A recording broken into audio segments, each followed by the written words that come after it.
Hey, it's Dr. Quincy Hawley again from Get MotiVETed, and in today's video I want to share 3 strategies or philosophies or principles of life that I learned from Quincy Jones, who is an entertainer. He is a record producer and a musician.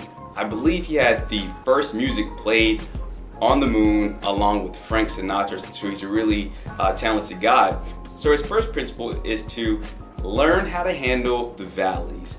The hills will take care of themselves. And I believe that we can really apply this philosophy to veterinary medicine, because in veterinary medicine we have a lot of valleys or low or difficult times, and then we also have a lot of hills, which are when you do get the really cute puppy, or when you have a client who is really appreciative for the work that you do as a veterinary professional, or when you have a really successful case outcome. Like, those things are really easy to enjoy in the moment, and if you're not enjoying those, I certainly recommend that you check out the sort of principle or the action or the practice of mindfulness. Mindfulness will help you to really enjoy those moments. But let's go back to the valleys for a second, because if you can learn how to really deal with and handle those difficult moments, the euthanasias, the upset or irate clients, the just the types of cases that drive you crazy and things like that, if you can really learn to deal with those valleys of veterinary medicine, then it really will make your time better. So enjoy the hills more. Also, we'll learn how to handle the valleys. So the second principle or philosophy that Jones shared with me is that when a task has just begun, never leave it until it's done. Be the labor, great or small, do it well or not at all. And I actually heard him say that quote just before we kicked off Get MotiVETed University and started that process of all that content creation for the School of Wellbeing. But I apply that personally when I think about Get MotiVETed's purpose. So when I think about our purpose of wanting to make poor well-being and veterinary suicide things of the past, eradicate it, like literally, I would like to see a span of 365 days where there are no veterinary suicides, and then I would like to extend that for all eternity.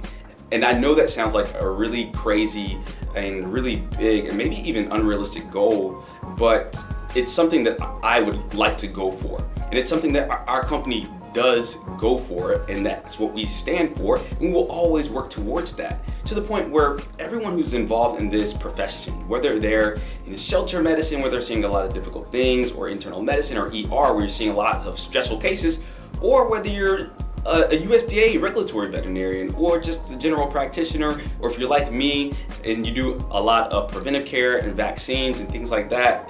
And so when I think about Jones's quote, be the labor, great or small, do it well or not at all.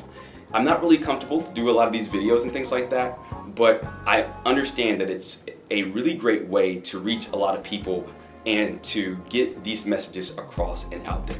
Now, for you as a practitioner or a regulatory veterinarian or a technician or whoever you are, I believe that that task that Jones is talking about is being fulfilled in your life's work. In if veterinary medicine or the veterinary profession is your life's work, then I believe that you need to be fulfilled in that. And the labor is great for that. To be fulfilled and well and happy and joyous throughout a really sort of complex profession like veterinary medicine. I really believe that it's a lot of work that needs to go into that. And I don't believe that most of us as veterinary professionals are putting in that work. And if you remember my story of the alcohol abuse, the smoking, the overeating, and just, throwing my life down the drain, I wasn't doing any of the self-work that's required to be successful in veterinary medicine, in my opinion. When I started doing those things, everything changed, and now I live a really great life as it relates to veterinary medicine. And the third principle that I like to share with you all is probably the most powerful out of the 3 that Jones has shared with us and the world, and that is not 1 ounce of my self-worth depends on anyone else's opinion of me. Now, how do I apply that personally? Personally, the last veterinary job that I had before, or the one that I have now, which I do like practice part-time and then get MotiVETed full-time of consulting and hospital presentations, things like that, is that in that last job, I was only staying there because I thought that if I left a situation like that and took some time to figure out what I needed to be doing for myself, that my family would think of me a certain way, that my veterinary mentors would think of me a certain way, and that maybe even some of my colleagues would look at me a certain way. Like, oh, he's a cop-out, or he's this, or he's that. And then when I look at my life, like the entire thing, I see all of these moments where I was doing things, I was taking actions, I was living a certain life that was based off of what other people would think about me.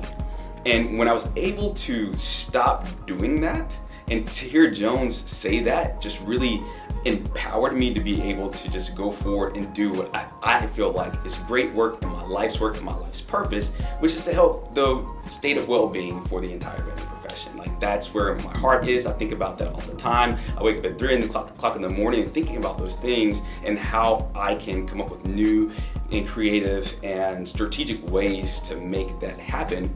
So what does that look like for you as a practitioner, or for you as a human, whether personally or professionally? And maybe there are things that you do in life right now that you really don't want to do, and you're only doing them because you're afraid of what other people would think about you. Remember what Jones said, not 1 ounce of your self-worth depends on what anyone else would think of you.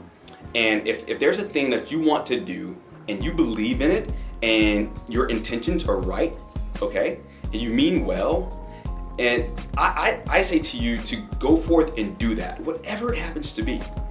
Whatever it happens to be. If there's a type of specialty that you want, like, I don't care what it is. Don't worry about what other people would think about you making that move, even if it's a career switch. I'm not saying just quit your job tonight because you want to be like a Broadway singer or dancer or anything like that, but I am saying to put a lot of thought and energy into that. And if what you come up with is that's the move that you need to make, don't worry about it. If you believe in that, then it will work out for you. So those are the 3 points again, that not 1 ounce of your self-worth depends on anyone else's opinion of you. When a task has just begun, never leave it till it's done. Be the labor great or small, do it well or not at all. And then the first one was, what was it? Oh yeah, that's right. Learn how to handle the valleys. The hills will take care of themselves. Thank you. Dr. Quincy Hawley, get MotiVETed.